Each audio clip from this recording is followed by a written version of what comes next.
Hello and welcome to a special edition of the GameDay podcast with me, Sam Matterface, the former England international Stuart Pearce, and Scott Minto, the former Chelsea left-back, plus talkSPORT and GameDay veteran, the football correspondent Alex Crook, who's with us in the Samsung pod in London's King's Cross. This is the GameDay podcast, World Cup special from talkSPORT. So much to get through with these three guys here in King's Cross today at the Samsung pod. Whenever we go into a World Cup, the pressure is on for England to win the tournament. Are we, maybe because of the lack of form, not feeling as optimistic this time around, do you think? I think that's the general opinion in people I've spoke with. I think this summer's Nations League results has diminished some of the expectation, which I think for the squad and for Gareth is quite a good thing. You know, I think they go in with, prior to this summer, in pretty good form, and I think a lot of people would have fancied their chances to go and win. I personally think they'll win it. I think there's a build-up process, semi-final and a final in the previous tournaments, and I think we've got every chance. But when you look at the defensive options that Gareth Southgate has got, and the lack of form, the injuries to Chilwell and Reece James, do you sit there and think, oh yeah, this is a team that's going to win the World Cup, or do you think they'll have to be very lucky to do so? Yeah, I think what Pearcey's saying is right in terms of the expectation lowering, but by what happened in the summer, I do think the kind of negativity has risen. And I think that's been a problem of England teams gone past, whereas the previous tournaments under Gareth Southgate and how well he kind of blended everything together in terms of the media, the fans, and being behind the players. I don't feel they were 100% behind the players now. And it feels like parts of the media and fans are waiting for England to fail, which then puts even more pressure. So that first game is really important. Defensively, definitely is our weak spot. Going forward, I think we're very, very good. It's about sorting out, Pearcey, you've been there before, you know what the first game is like. And actually, what happened in 1990 didn't start particularly well. No. And as you say, developed as the tournament went on. We've got to get out of the group. And I think once you have, and if you've played well in those games, that's when confidence can come. You don't win the tournament in the first couple of games. You win the tournament by developing momentum there. So I don't know if we're going to win the World Cup, but I genuinely believe that we're capable of winning the World Cup. As an original Southgate saboteur, what do you think? I knew that was coming. Listen, I think he's done a fantastic job. I think he's been a great ambassador for this England football team. I think he reunited the fans with the football team. I think there was a lot of England fans very disillusioned. They'd fallen out of love after the golden generation and their numerous failings. But I think a lot of that good work was undone by the Nations League campaign. I know you'll tell me that he wasn't treating that as a serious tournament. It was just a series of glorified friendlies. England were dreadful in that tournament. You know, to get hammered as they did by Hungary, I think he's lost a lot of public confidence. And I think it's important he gets it back quickly. So actually, I think this first game against Iran, not only do England need to win it, I think they need to win it well. It's interesting, isn't it, to be so negative when England scored more goals than anybody else in European qualifying? I think it's really important to say, look, we have got a group of players that blended together, I think, can do exceptionally well. The problem is if we don't start well, and I disagree with Crookie slightly, you know, look at the Lionesses, they won the first group game. It wasn't pretty, but got the win, and they developed as the tournament went on. And I think there's no reason why we can't do the same. Get the win, crucial, yes. I don't think we have to make a statement in the first game. I totally agree. I've been to 3 tournaments and the first games have been awful in all 3 tournaments that I've played in. Most important thing is the result. Win the first game, get out the group. That is the most important thing. England, culturally and historically, gaining momentum, I think, as the tournament goes on, as most teams do. I understand that. But I've got the flip side of it. I always try to look on the positive side. We've got 2 players out in Chilwell and Reece James, just 2. Outside that, I don't know who else is injured that I think would be in this squad. That's not bad. Normally, you work to circa 3, 4 at least. Do you not worry that Kalvin Phillips hasn't played very often for Manchester City? In fact, only a handful of minutes. The fact that Harry Maguire is not a regular at Manchester United and that Kyle Walker's coming back from an injury. And those 3 players are integral if England are going to be successful. Oh, we bulk on about players not being fresh. The other side of Maguire is he's quite fresh. He's not playing week in, week out. And now as a central defender, it's quite good to get in that thing. I'm just pleased that Kalvin Phillips, in the position that he plays, is available in Gareth's eyes to be in the squad. Because if we lose Declan, and he didn't play against Hungary in the summer, and we saw we were a little bit open and exposed, and you talked about the defensive frailties, you need a good defensive shield, if not one, maybe two, which we employed in the Euros. Is there anyone that should be in the squad that isn't, do you think? I wonder if he could have made room for Ivan Toney. I would have taken Rashford. I think he gives you a bit of dynamism. He gives you something different. I think he's playing with confidence. I love Callum Wilson, so that was a no-brainer for me as well. Conor Gallagher, I think, was the curveball, the wild card, if you like. Could you have taken Toney ahead of Conor Gallagher? Potentially. Could you have sacrificed a defender to make room for Ivan Toney? We were talking before we came on air about the need for a penalty shootout. History tells us that if you're going to go deep into a tournament, there's going to be at least one penalty shootout. You're never guaranteed to score a penalty. Ivan Toney's as near to a guarantee to score a penalty as you can get. I don't think you can sacrifice a defender for anything in this team, because I don't think the defence is good enough to be able to withstand huge amounts of pressure. I think that one thing that will give Gareth sleepless nights, and has given Gareth sleepless nights over the course of the last a little while, is probably that defence. I don't think he particularly trusted it before the European Championships, which is why he continued to go from a 3 to a 4, and then when it came to the big games, Germany and Italy, went to a 3 again. I mean, they've lost 2 of their best defenders since then, and the others are out of form or injured. So I don't think that defence is where they are strongest. Where they are very strong is going forward. How do you see England lining up in terms of formation for that first game against Iran, who we know are going to be narrow, they're going to be compact, they're going to be tight, they're going to be a team that look to try and soak up pressure and try and strike?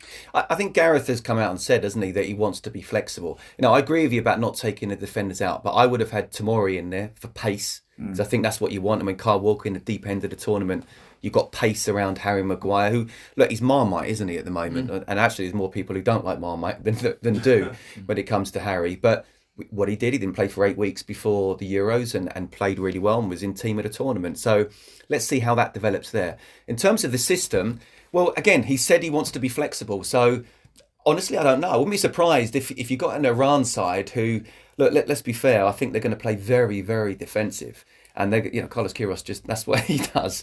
And they've had such a disruptive period in the build-up to it. I mean, they sacked their coach, reinstated him, sacked him again, brought in Carlos Queiroz. They've had a couple of friendlies in the last couple of weeks, but nothing of any real note. There's been all sorts of disruption. Yeah, I mean, England have to watch out for a guy called Taremi. He's a very good player. If he's fit, he can get in behind. He's not lightning quick, but he's strong and he's sharp.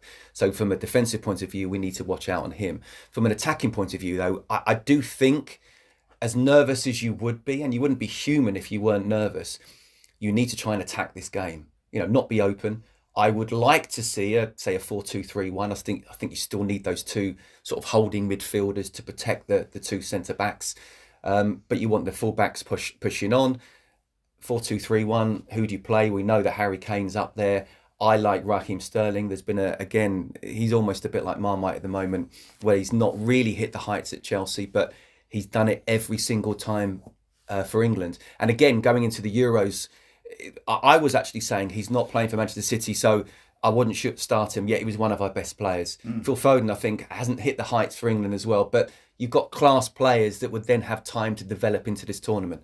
So I would have him and then, maybe another playing as a number 10. You can't leave out Bukayo Saka. If you're looking at England players in form this season, he is probably right at the top of the list. And again, I think he's got that fearlessness, he's got that dynamism, he's going to run at defenders, he's going to commit defenders. I think he's got to play on the right-hand side. They play the USA on Friday the 25th of November. I think what you'll get with the Americans, first and foremost, they'll be fit, they'll be ready, and they'll be sharp. And if anybody's not quite sharp or fit, then they'll be found out from a physical point of view. And Wales need to be careful about that when they play the USA. Look, Pulisic, we know he's dangerous. From a Chelsea point of view, I think the Americans probably thought he would have kicked on even more, and he hasn't. He's their poster boy. He's not been quite as good as he should be. I think it's going to be a tough game. We need to be, again, this is where the finishers come in. Fitness-wise, they're very good, but we should oversee them in terms of the class and quality we've got. How much emotion goes into that Wales game, and how much depends on the fact that England are already through by that point, or the previous results, because it could be a thorny game. Listen, that's going to be a really tight game. Whatever the dynamics of the group is, whatever points either team have accrued going into it, it will be a tight game. It's England-Wales. That's the nature of this fixture. From an England point of view, you hope our work's done beforehand. Nothing will please me more than an England-Wales topping the group to go both through together. I think we all want that. Wales qualifying for the first World Cup since 1958 under Robert Page, who's done a terrific job since stepping into the hot seat. He's now the permanent manager of Wales. They deserve their place in the tournament, and they're here to make sure that they enjoy it. How difficult are they going to make life for their opponents? Because they're a team that rely heavily on defence. Yeah, they're the underdogs. I don't think there's any question about that, certainly when it comes to England. But I spoke to Robert Earnshaw last week, someone that I know you know well. And he was quite bullish about Wales' chances. He said when they play England, they have the best player on the pitch in Gareth Bale, which sounds a big claim, but to be fair to Gareth Bale, he's someone who pops up with goals on the biggest stage, Champions League finals. He says in his own words he's not 100% fit, though. Yeah, but he's still got that talent. And as I say, he's got that penchant for the big occasion. He proved that in the MLS Cup recently without being 100% fit. I know this is a step up again. So I think they've got attributes to hurt England. As you say, defensively, they're fairly resolute. I'm fascinated to see how Robert Page approaches this tournament, because I've seen a lot of Kiefer Moore this season. He surprised me with the way that he's terrorised some really good Premier League defenders. I didn't know if he'd have the ability to do that at this level, but he's a very different player to Gareth Bale, a very different player to Brennan Johnson. I think Wales might think his pace could cause England problems. So whether they go with Brennan Johnson as almost a false number 9, or whether they do try and use Kiefer Moore to stick it up England, I think will be fascinating. As Stuart says, I think the ideal scenario is that England have 6 points in the bag before this match, because what you don't want is a difficult derby at international level. And I think they're better than Scotland. Scotland came to Wembley and did a frustrating job, probably had the better chances, could have won the game. I think if the match is played in the same vein, Wales have more quality to hurt England than Scotland did.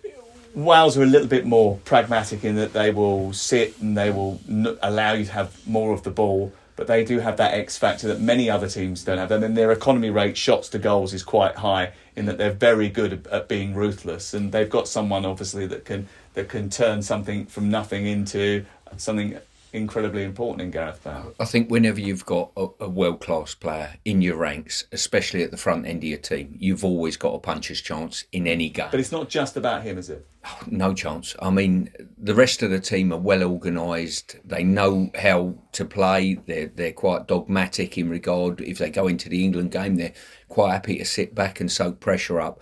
And when you've got someone with his athletic ability and his goal-scoring ability in Bale, as Crooksy rightly said, you've got every chance of winning a game. But listen, England have got... Let's not brush this over. England have been drawn in a wonderfully good group. Listen, you couldn't have picked a better group. I agree with Stuart Pearce. Is there an easier group at this World Cup than the one that England have been drawn in? I'm not sure there is. We should move on to some of the other contenders for the title, because England, although they're one of their favourites, they're certainly not the favourites. The South American teams dominate the betting, that's for sure. Argentina and Brazil. Argentina, Messi's last World Cup. Brazil have got some terrific players in every department, probably the best goalkeepers at the tournament, arguably some of the best forwards as well. France with Mbappe and Benzema, desperate to leave a legacy and be one of those greats that's won a World Cup, because he didn't do that 4 years ago. Belgium have got the golden generation. Spain are coming strong as well. You can never ignore Germany. So where else are we looking for contenders, Scott? I actually would put England as one of the favourites, but not the favourite. I think Spain are very, very good. And I actually think they're probably the best team in the Euros. I think they outplayed Italy in the semi-final and were unlucky not to get through to the final. Finisher. And then you've got Brazil and Argentina. You know, Messi, is it his last World Cup? Well, he's 35, he should be, but you just don't know. But for the first time in a very long time, he's got a group of players around him where he doesn't have to drop right off to pick up the ball and then go past 8 players to score. He can play in the final third, and I think that's very important, especially at his age. But Brazil, for me, are the favourites. I think they were superb in qualifying. I think it was played 17, won 13 or 14, didn't lose, scored 40 goals, conceded 5. Talk about the goalkeepers. They don't score don't concede in terms of the defence they've got. Neymar's playing the best he's ever played for PSG. You've got Gabriel Jesus, who, despite him not scoring, I think is playing superbly well. They're my favourites, but I think it's one of 4. Vinicius Junior is playing very well for Real Madrid this season. We mentioned Argentina. Argentina very much sort of a team now rather than just a one-man show. They've got talents all over the pitch. You know, you've got the likes of Lautaro Martinez, who's doing incredibly well with Inter Milan. Who's your winner, do you think? I think England.